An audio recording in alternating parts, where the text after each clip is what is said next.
I am Daniel Lucas, and welcome to Book 101 Review. Book 101 talk about the books that I read for the last 40 years. And today I have my special guest. Well, Miss Sally is, well, let's say she is an entrepreneur. And thank you so much for being part on Book 101 Review. And can you please introduce more about yourself? Miss Sally Gimon. Thank you for having me, Daniel. I am a real estate investor, and a book changed my life. A gentleman in my national real estate group wrote a book that used to be called What the Rockefellers Do. He had to change the name, unfortunately, to What Billionaires Do. But when I got a $93,000 tax bill and only had $50,000 saved, I used that book to find a solution, and now I help other people save taxes too. Awesome, and thank you so much for sharing your knowledge and wisdom to the world, Miss Sally. And today we're gonna talk about what are the capital gains. Tell Yes. us, if I sell an asset for more than I bought it for, a profit is a capital gain. But what fundamentally creates that increase in value? Is it purely market demand, or it could represent share in the asset, actual growth, or productivity? Exactly. The way I do, how I was doing my real estate in 2019 when I got this huge tax bill, my mentor and I were using bank owned properties to get them from the bank very cheaply and then to sell them on the open market. So the middleman, I'm the wholesaler selling the contract to somebody else.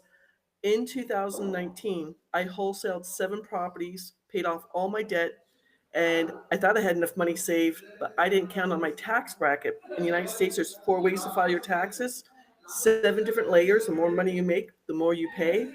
And on April 4th, 2020, middle of COVID, I was told my tax bracket went up and I owed a lot more money, and everything I was doing because it was through courthouses was completely shut down. So I had to scramble.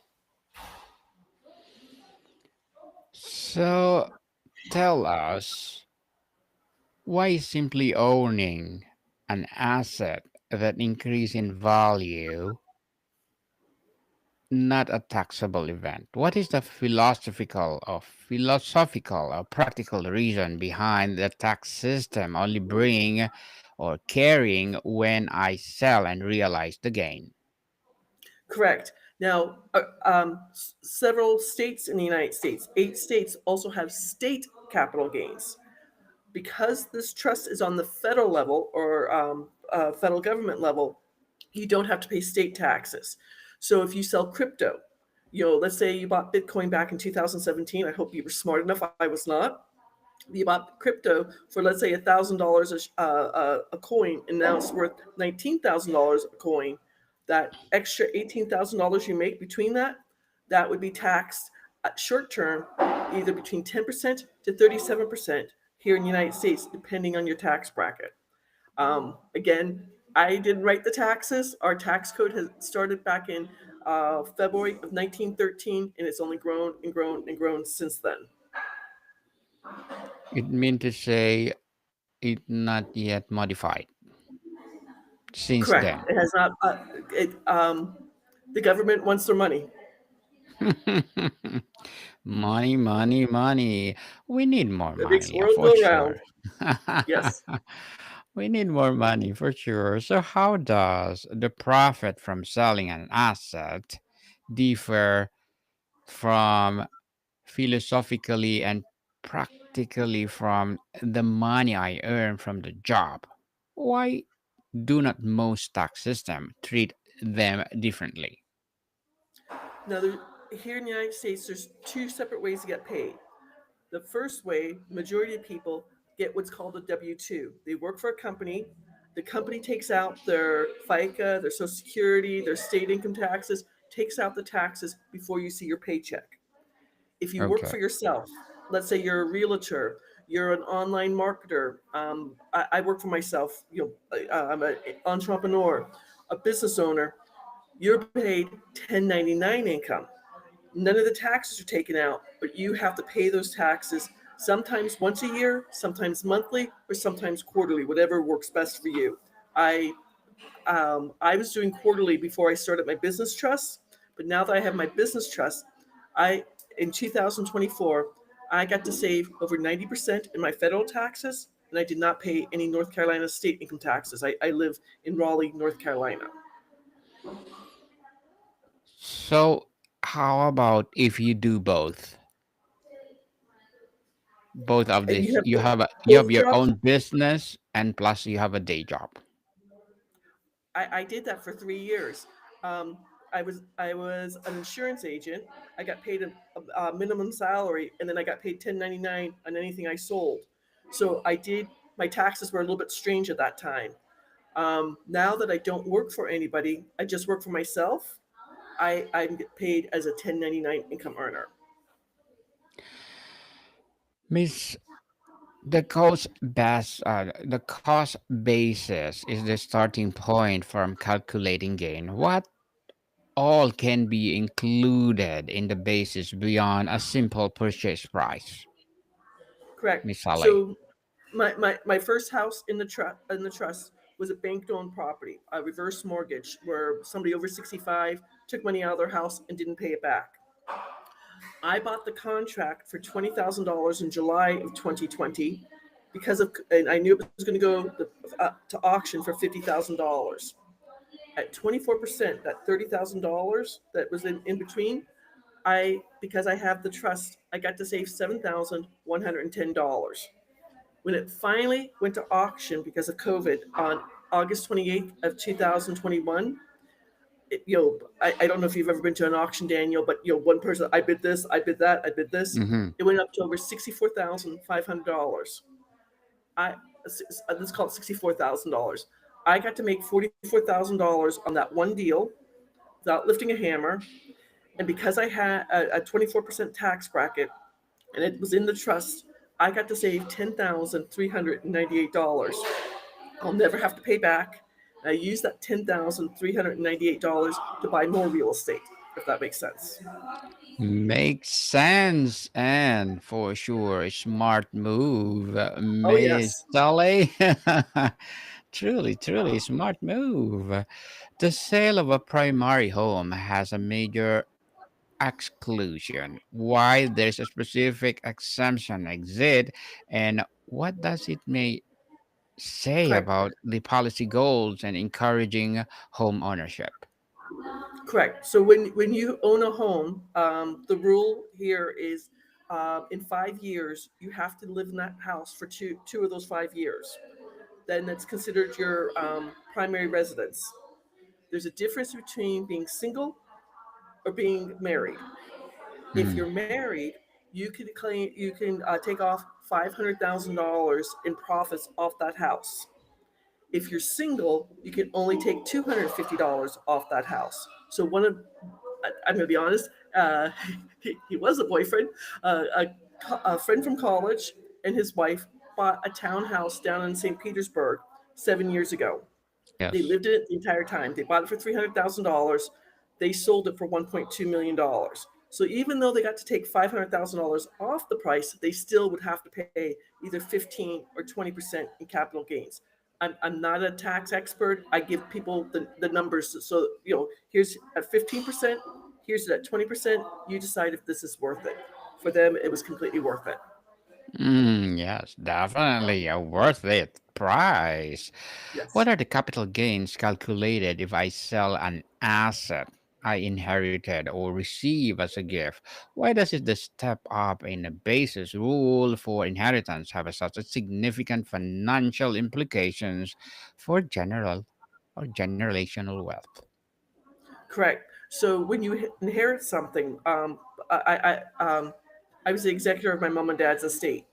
When they both passed away, my brothers and I all got their house. They bought it for $130,000 29 years ago, and we sold it for $400,000. We purposely changed the title on the house to the trust name.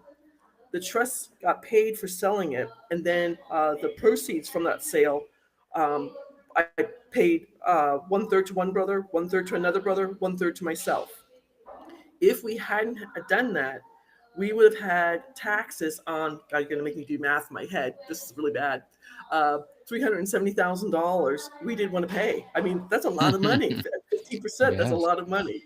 And it also affects, just to let you know, Daniel, when someone sells a business, I have it this closing. I don't know how quickly you put up your podcast, but on September 30th, a family restaurant in Kentucky was built by Jim, the owner, his wife, Mary Ann. They built this restaurant from the ground up. They're selling it as is for $3 million. So the asset is zero. They're selling it for $3 million, and at 15%, they'll save $450,000 in short long-term capital gains. At 20%, they'll save $600,000 in long-term capital gains.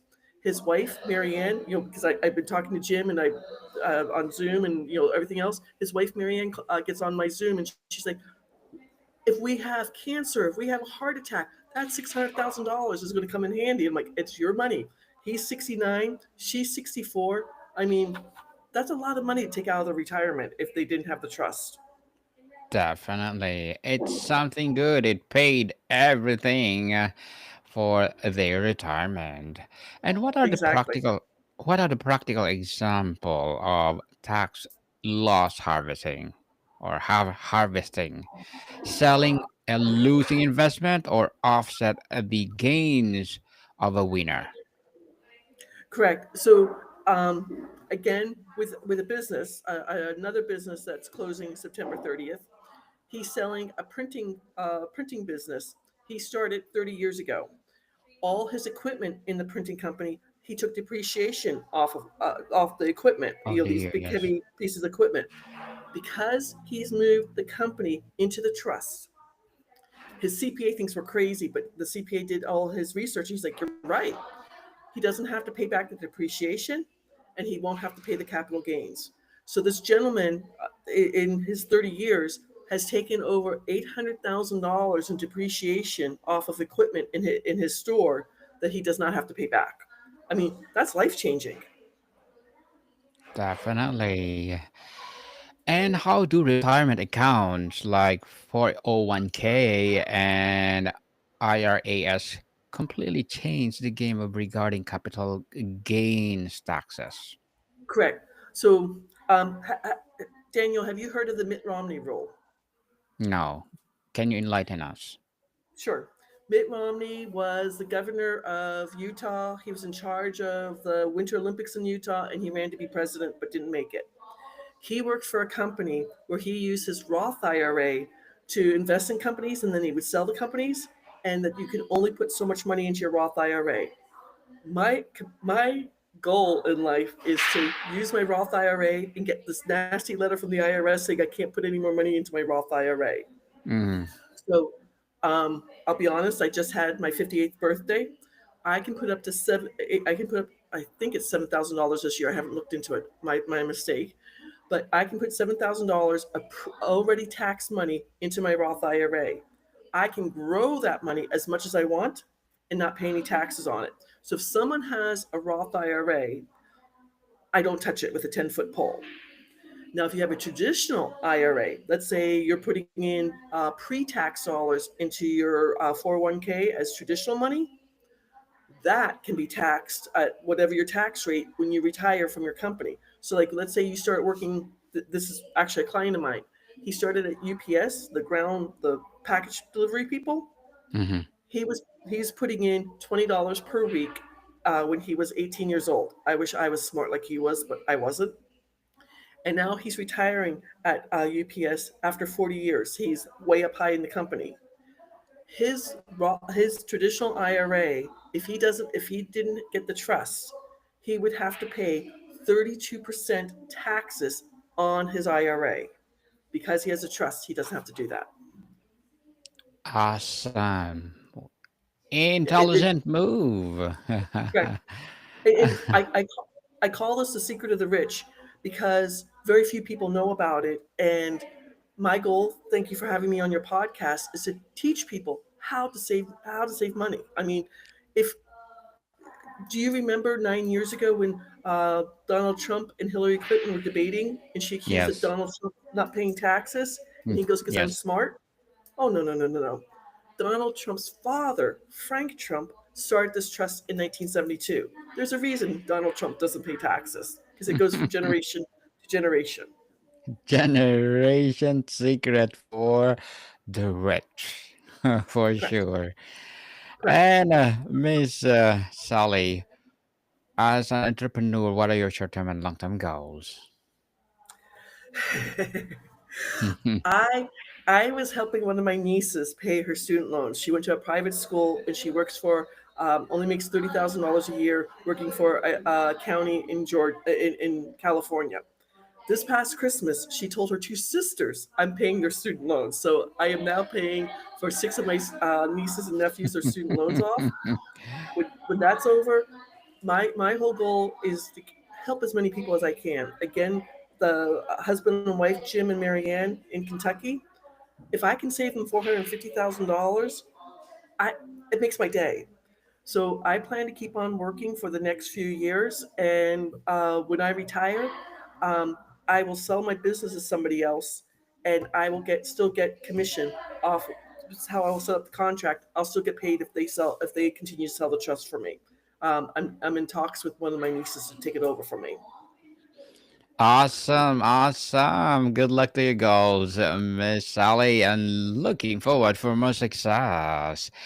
And tell us, what will be your piece of advice for those people out there who want to be like you? My biggest piece of advice, Daniel, I didn't start real estate investing until when I was 53 years old. I wish I had done more real estate investing earlier. It's so the wholesale is so easy. You just drive your neighborhood and you see a house with tall grass or newspapers or flyers on the door. You can find out who owns the house and call them and say, "Hey, I can help you with that." And if you only make $10,000 on the deal, that's $10,000 more you had than yesterday. It's so easy to do real estate investing. Yes, do the magic, people. Do the magic. And thank Exactly. you for that advice, Miss Sally. And can you please recommend a book or books that influence your journey?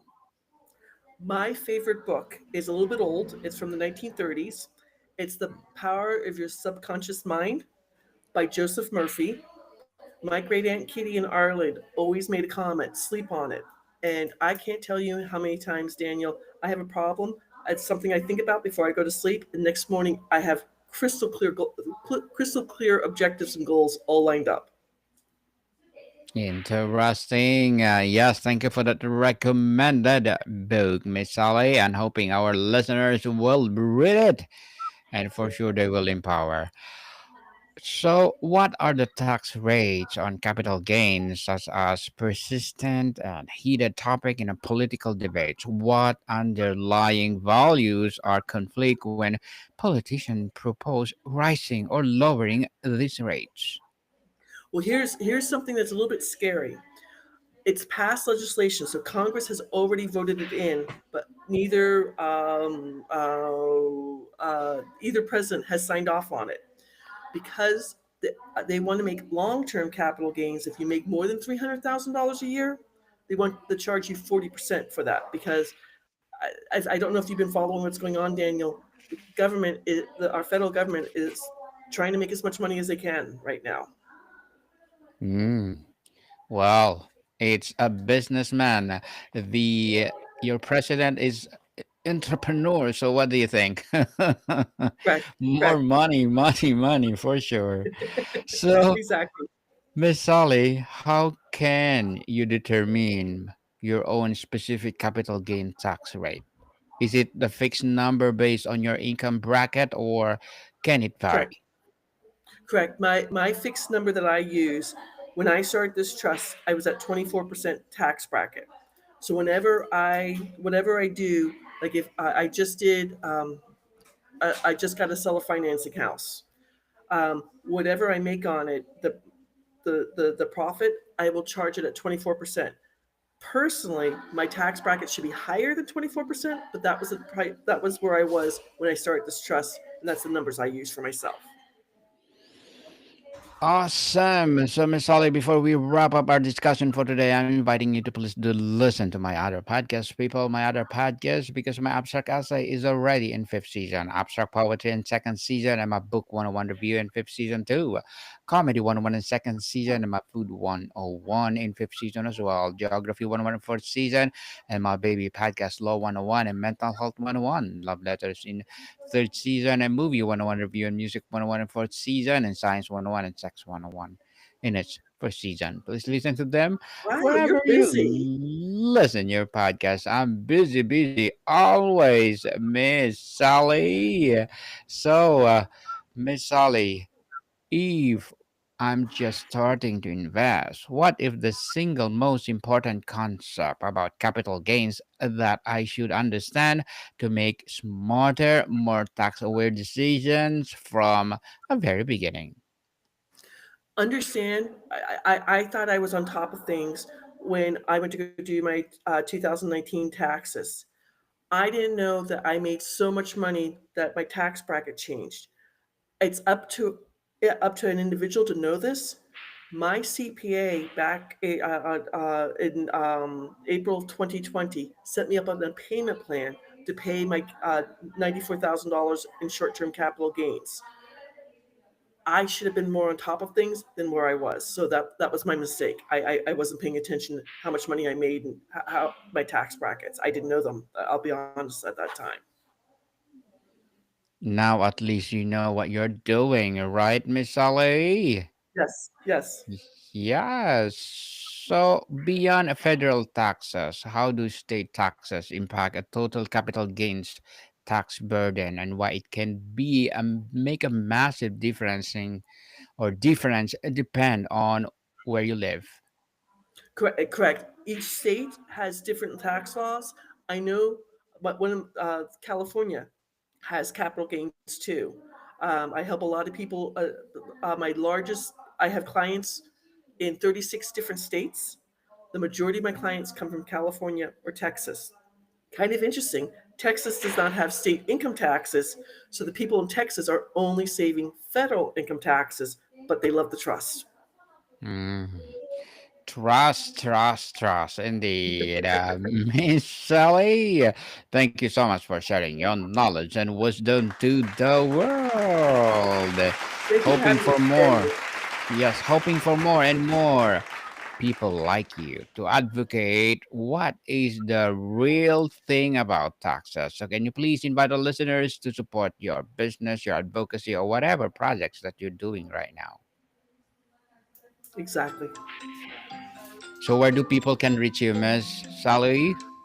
I have a class on the Great Discovery. It's my first name and my last name put together, where you're going to get a presentation, 3 articles from Forbes magazine. I did not write, 2 pages of case law, or my website is www.thetrustisuYou.com. Yes, people support Miss Sally because if you support her for sure, more and more empowering capital gains will arise. So, Miss Sally, thank you so much for your time. Thank you for doing this. Moticon people, see you soon.